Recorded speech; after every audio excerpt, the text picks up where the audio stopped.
Okay, skilled nursing facility, coordinating care. When patients are being discharged from the skilled nursing facilities, there is a whole lot that goes into it with the coordination of the care for the patient.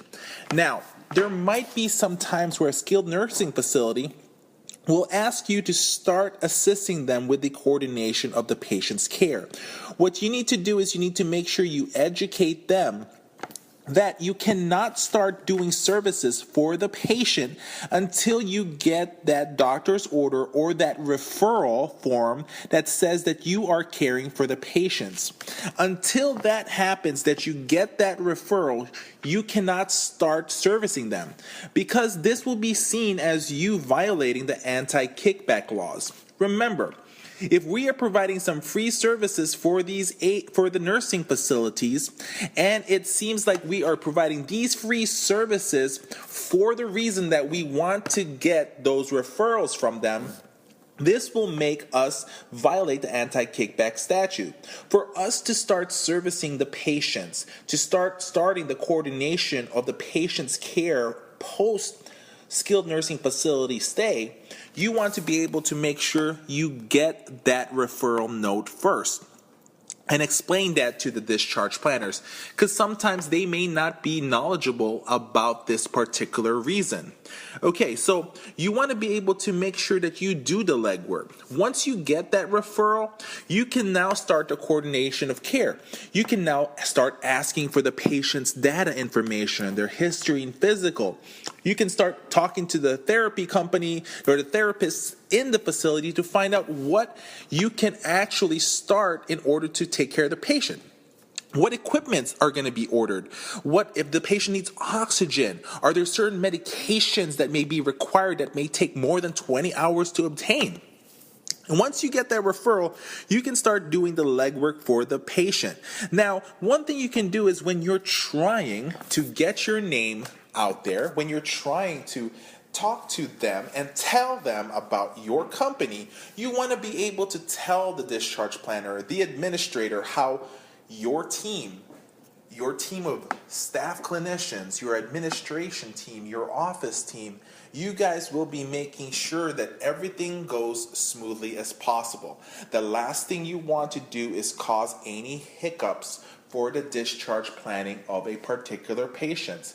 Now, when you are getting a patient from a skilled nursing home, from a rehab center, the first thing that you should always ask them is this: does the patient have any wounds also? You want to make sure, well, don't ask them this the first time ever. What you do is make sure you do not forget to ask that question. Do they have any wounds in them? The reason why this is you need to be able to make sure you prepare your team, you have the right type of staff that's going to care for this patient if the patient does have any wounds. So other than that, you want to also make sure that you do all the legwork. Get all the information from that. Start the care, start the services, start speaking to the physician and ask the doctor, what other services would you want me to do? Do you want me to go ahead and set up other services for the patients? And remember, one thing that I always teach to you guys, guess what? When you finally get that referral, ask for another referral.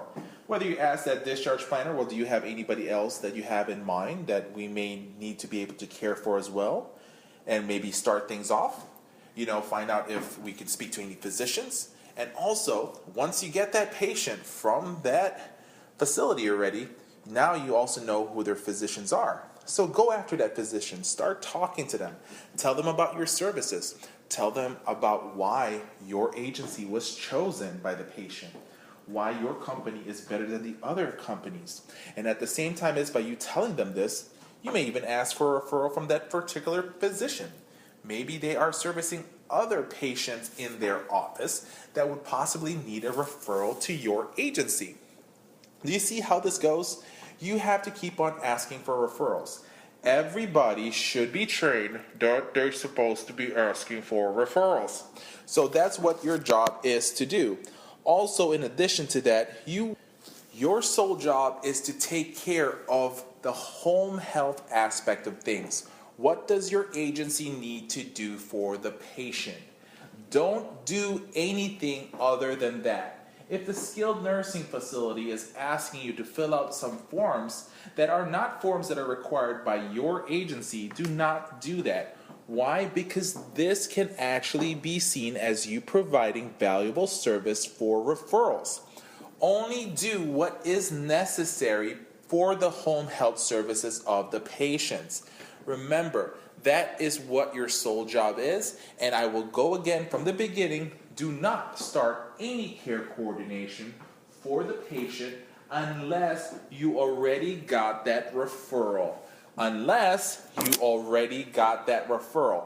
Why do I keep on repeating this? Because agencies out there are making mistakes just because they want to keep on providing all these free services just to get those referrals. And they are putting themselves in harm's way. And they're also putting the facility in harm's way. Look, remember we talked about educational-based marketing materials? When you start an educational-based marketing materials, I truly recommend that one of the best ones to use to send to these administrators, give them 5 reasons or the 5 things that their staff may be doing that may cause them to violate the anti-kickback laws. And then by doing that and explaining that to them, you can then transfer and say, well, this is what we make sure happens to make sure that things go smoothly and that we are able to care for the patients correctly and also help facilities with the process without having to cross the line of any anti-kickback laws. Now, this may seem like you're scaring them, but you're not. You want to show them that you want to help them avoid any problems of violating these aspects of things. Because sometimes people don't know these things. There's people listening to these videos right now. You're listening to this video right now, and you may not know that the simplest thing of you filling up a form that is not something for the home health agency may be construed as you actually doing something for free that is of value in order to get those referrals.